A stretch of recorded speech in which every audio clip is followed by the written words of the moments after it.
बिस्मिल्लाहिर्रहमानिर्रहीम।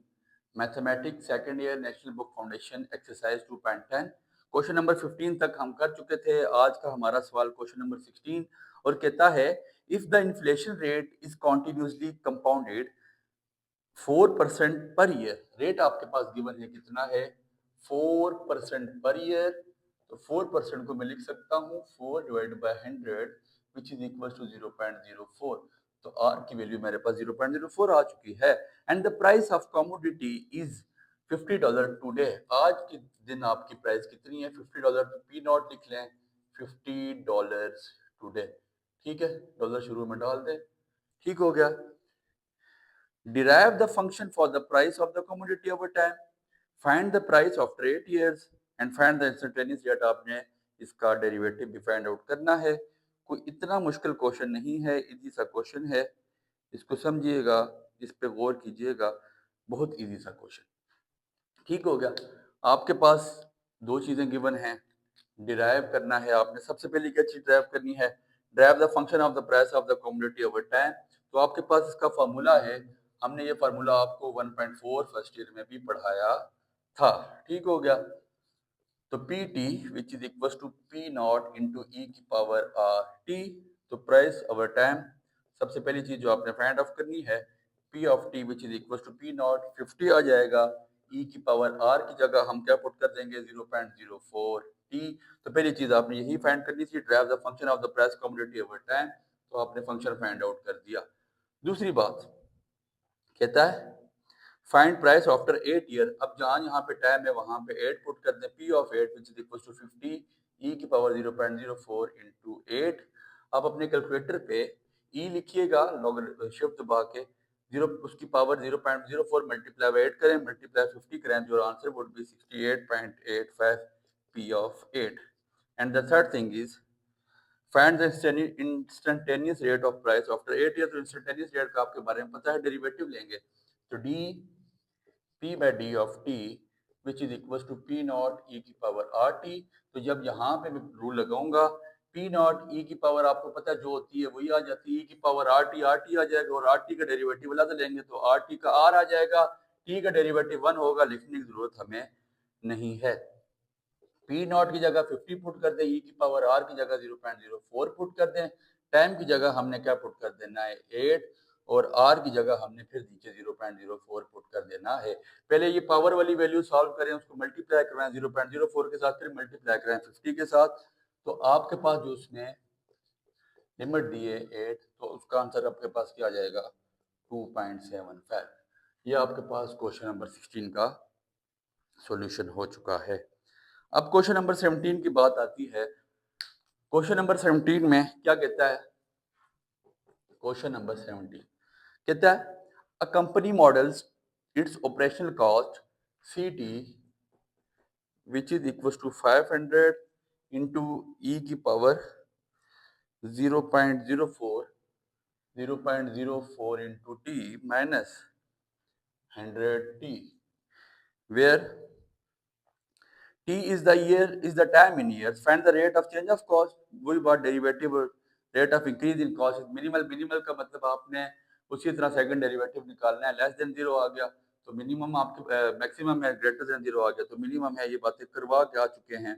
Question number 17 है C T is equal to 500 E की पावर 0.04 टी माइनस 100 टी। तो आपने सबसे पहले इसका डेरिवेटिव फाइंड करना है। उसने खुद बोला इंस्टेंटेनियस रेट, तो 500 ई की पावर 0.04 इंटू टी, और 0.04 इंटू टी का दोबारा डेरिवेटिव लेंगे, 0.04 कांस्टेंट है, शुरू में आ जाएगा, टी का 1 आ जाएगा, माइनस 100 टी का 100 आ जाएगा, टी का 1 आ जाता है, लिखने की जरूरत नहीं है। 0.04 को मल्टीप्लाई करवाएं 500 के साथ, आपके पास 20 आ जाता है। ई की पावर 0.04 इंटू टी माइनस 100, ये आपका D C by D T आ जाएगा। दूसरी बात, आपने इसको डबल डेरिवेटिव ले लेना है, डी स्केयर सी ओवर डी टी का स्केयर मैक्सिमम मिनिमम के लिए आपको पता है। तो 20 ई की पावर 0.04 इंटू टी, 0.04 का डेरिवेटिव 0.04 ही आ जाएगा, टी का 1 आएगा, लिखने की जरूरत नहीं है। 100 का 0 हो जाता है, उसको भी लिखने की जरूरत नहीं है। तो 0.04 मल्टीप्लाई बाय आपने 20 करवा लेना है। तो अब बल्कि अगर इसको फ्रैक्शन में सॉल्व करते तो वो आपके पास 4.5 आता है, 4/5 आता है, लेकिन पॉइंट्स में अगर आपने इसको सॉल्व करना है तो ये आपके पास 0 पॉइंट कुछ आएगा, लेकिन आंसर आपके पास पॉजिटिव है। मैं फ्रैक्शन में सॉल्व कर देता हूँ, e की पावर 0.04 इंटू टी। फ्रैक्शन में कैसे सॉल्व करेंगे सुनिएगा। 0.04 को पॉइंट खत्म किया, डिवाइड बाय 100 हो जाएगा। 21,000 25,000, तो ये आपके पास 4/5 बनता है। ठीक है, मैंने इसको ऐसे सॉल्व किया, आपने इसको कैलकुलेटर से सॉल्व कर लेना है। 4/5 इंटू ई की पावर 0.04 इंटू टी। ठीक है, तो ये आपके पास ग्रेटर देन 0 है। अगर ग्रेटर देन 0 हो तो कॉस्ट इज मिनिमल। मिनिमल का लफ्ज लिखा है, बेसिकली ये मिनिमम ही है, आप इस पे परेशान ना हो। क्वेश्चन नंबर 18 के बारे में लिखता है, the price of commodity PT is given by PT which is equals to PT is equals to 150 into 1 plus 0.05 t के whole square where t is measured in years and pt is price level। ठीक हो गया। Question number 18, pt which is equals to 150 into 1 plus 0.05 into t का square where t is measured in year and pt is price level। find the instantaneous rate of change after 3 years। वही बात, आपने derivative निकालना है and calculate the inflation rate at time 3, फिर time की जगह आपने 3 पुट कर देना है। वो बात की बातें हैं। सबसे पहले डेरिवेटिव निकाल लें। dp by d of t which is equals to 150 into 1 plus 0.05 t का होल स्क्वायर। पावर शुरू में, पावर में से 1 माइनस 2 शुरू में आ जाएगा, 2 में से 1 निकलेगा, 1 बचेगा। इनर का डेरिवेटिव, इनर 1 का 0 आ जाएगा, 0.05 t का 0.05 आ जाता है। ठीक हो गया सर। 150 को मल्टीप्लाई बाय 2 कराएंगे 300 आ जाएगा, 300 को मल्टीप्लाई 0.05 करवाएंगे तो आपके पास 15 आ जाता है। 1 प्लस 0.05 इंटू टी। ठीक हो गया। dp by D of T, उसने कहा टाइम कितना है, time t is equal to 3 years, तो आपने यहाँ पे 3 पुट कर देना है जहाँ जहाँ पे आपको t नजर आ रहा है। 1 प्लस 0.05 इंटू 3, तो your answer would be 17.25। Now the next thing is find the inflation rate at t is equal to 3 years. Inflation rate आपने t की जगह 3 ईयर्स पुट कर देने हैं, तो वो इजी सी बात है, उसमें कोई मसला नहीं है। इन्फ्लेशन रेट का फार्मूला आप लिख लें, इन्फ्लेशन बेरोजगारी, इन्फ्लेशन रेट, इन्फ्लेशन आपके पास कितनी चला हुआ है, पी ऑफ 3 डिवाइड बाय, ठीक है, ये आपके पास फार्मूला है डेरिवेटिव ऑफ जो आपके पास वैल्यू आंसर आया होगा। तो आपके पास पी ऑफ 3 पहले पुट कर लेंगे, 150 इंटू 1 प्लस 0.05 इंटू 3 और इसका होल स्क्वायर। इस वैल्यू में आपने फार्मूले में वैल्यू पुट कर देनी है, जो शुरू वाला फार्मूला है। पी ऑफ टी डेरिवेटिव लेके नहीं, ये तो हमने डेरिवेटिव लेके 17.25 किया ना, डायरेक्टली पी ऑफ टी में वैल्यू 3 पुट कर दें। ठीक है, इसका होल स्क्वायर बन जाएगा, 1 प्लस 0.05 करेंगे तो 1.05 आ जाएगा। इसको मल्टीप्लाई बाय आपने 3 करवा लेना है, फिर उसका स्क्वायर लेना है और मल्टीप्लाई 150 कराएंगे तो ये आंसर आपके पास 198.37 आ जाएगा, P of 3।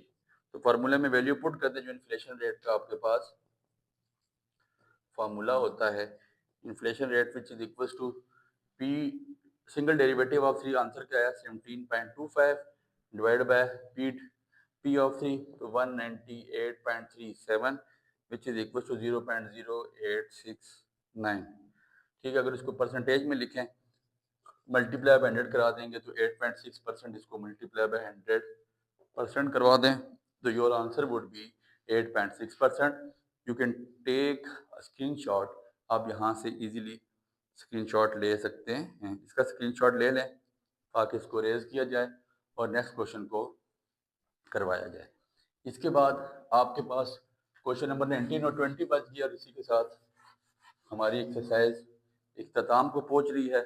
Easy C exercise थी, इंपॉर्टेंट एक्सरसाइज थी। यहाँ से इंशाल्लाह क्वेश्चन आप देखेंगे पेपर में आपको नजर आएगा। थोड़ी सी ट्रिकी चीज़ें हैं, इट्स नॉट पॉसिबल कि विदाउट प्रैक्टिस ये आप कर सकेंगे। इसकी प्रैक्टिस भी हार्ड करें और इंशाल्लाह जैसे ही आज हमारा चैप्टर क्लोज हो रहा है तो इंशाल्लाह इसका पीडीएफ आपको आजकल में एजुकेशन विद हमजा के तमाम ग्रुप्स में लगा हुआ नजर आ जाएगा। आप अपने पास उसको सेव कर लीजिएगा। क्वेश्चन नंबर 19 है, कहता है a ship sails in a straight line its distance dt nautical miles from port is modeled by d of t, which is equals to 15t, where t is the time in hours. Find the speed of ship. Find the where the distance of the 3 hours. Explain the meaning of the slope. अब slope का meaning भी आपने इसको बताना है. तो dt पहले सबसे पहले हमने speed find out करनी है. Speed किसकी इक्वल होती है आपको पता है. Rate of change of displacement with respect to time is called speed. तो मतलब dd by d of t. ठीक है. d by dt of 15t, इसका डेरिवेटिव लेंगे तो 15 कांस्टेंट है, शुरू में आ जाएगा dt by d of t 1 आ जाएगा. तो इसका मतलब है ये कितना दूर गई 15 नॉटिकल माइल्स लिखिएगा लाजमी साथ. फिर उसके बाद क्या मांगा उसने, find the distance after 3 hours, 3 hour के बाद डिस्टेंस. तो d of 3 which is equals to 15t, तो 15 into 3 which is equals to 45 nautical miles. Question number 19 है, इंपॉर्टेंट है. Explain the meaning of the slope. तो लिखिएगा मीनिंग ऑफ स्लोप क्या, slope is 15 which show the slope is constant. देखिए 15 आपको पता है, तो स्लोप बेसिकली आपके पास क्या है, उसने स्टार्ट में कहा था कि find the speed of the ship. तो स्पीड आपने शिप की फाइंड आउट करनी. शिप आपके पास ऐसे जा रही है, तो एक बंदा ऊपर से खड़े होकर देख रहा है तो उसको वही उसका स्लोप नजर आएगा. तो slope is 15 which show the slope is constant. Slope is 15 which shows, लाजमी लिखिएगा, स्लोप इज कांस्टेंट. कैसे शो हो रहा है सर, मैं इसको ऑब्जर्व कर रहा हूँ, शिप ऊपर से खड़ा हुआ और शिप एक कांस्टेंट स्पीड के साथ मूव करी और उसकी स्पीड क्या है 15 नॉटिकल माइल्स, और उसी स्पीड से मुझे इसकी वो भी नजर आएगी कि इसका स्लोप भी मेरे पास 15 नॉटिकल माइल्स ही है. इसके बाद मेरा आखिरी क्वेश्चन है क्वेश्चन नंबर 20. और क्वेश्चन नंबर 20 की स्टेटमेंट क्या है, कहता है a cyclist is traveling along a straight path and the distance traveled in meters is given by st. Cyclist का डिस्टेंस कितना है 5t का square plus 3t, where t is the time in seconds. Find the speed at any time. Determine the speed t equals to 4 and interrupt the significance of slope. वही बातें आपने find out करनी है, कोई इसमें नई चीज नहीं है. तो सबसे पहले डेरिवेटिव ले लें. तो d by d of t of 5t का square plus 3t, 5 to the 10, t plus 3t का आपके पास कितना जाएगा 3. ठीक हो गया. तो बेसिकली आपके पास क्या आ चुका है ये ds by d of t. अब दूसरी चीज आपने क्या फाइंड आउट करनी है, find the speed at t is equals to 4. तो ds by d of t basically speed है, इसको स्पीड लिख लें, v लिख लें, 10t प्लस 3 आ जाता है. ठीक हो गया. दूसरी बात आपने जहाँ जहाँ पे t है v ऑफ t लिखें, तो जहाँ वहाँ पे 4 पुट कर देना है. 10 into 4 plus 3, 10 4 40 plus 3 which is equals to, speed आपके पास मीटर पर सेकंड में होती है तो 43 मीटर पर सेकंड. और तीसरी चीज़ आपके पास क्या है, interrupt the significance of the slope. ठीक है जी, interrupt the significance of the slope in this context. अब स्लोप का कंटेक्स्ट में यहाँ पे ना स्लोप कांस्टेंट नहीं है. स्पीड देखिएगा वहां पे आपको 15 नॉटिकल माइल्स में वो स्पीड कांस्टेंट लिख रही थी, लेकिन यहाँ पे आपके पास वेलोसिटी 43 मीटर पर सेकंड आ चुकी है. तो यहाँ पे अगर हम इसका डेरिवेटिव लेके यहाँ पे पुट कर लें, टाइम की जगह वैल्यू पुट कर लें, तो यहाँ पे हमें ये नजर आएगा कि यार यहाँ पे इस वैल्यू में और इस वैल्यू में अगर हमने टाइम सेम पुट किया तो हमारे पास स्लोप सेम नहीं था. तो आप लिखिएगा slope is increase if increase in time.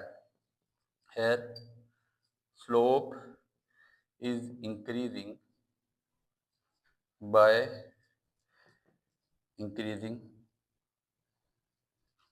Time. Time increase हो रहा है, स्लोप बढ़ता जाएगा. यही आपके पास क्वेश्चन नंबर 20 का सोल्यूशन था. आखिरी क्वेश्चन छोटे छोटे हैं, 2 2 3 3 लाइंस के हैं, बातें सब में सेम हैं. वही 2.1 से लेकर 2.9 तक की बातें आज हमने 2.10 में पढ़ ली. उम्मीद है बातें आपको समझ आई होंगी.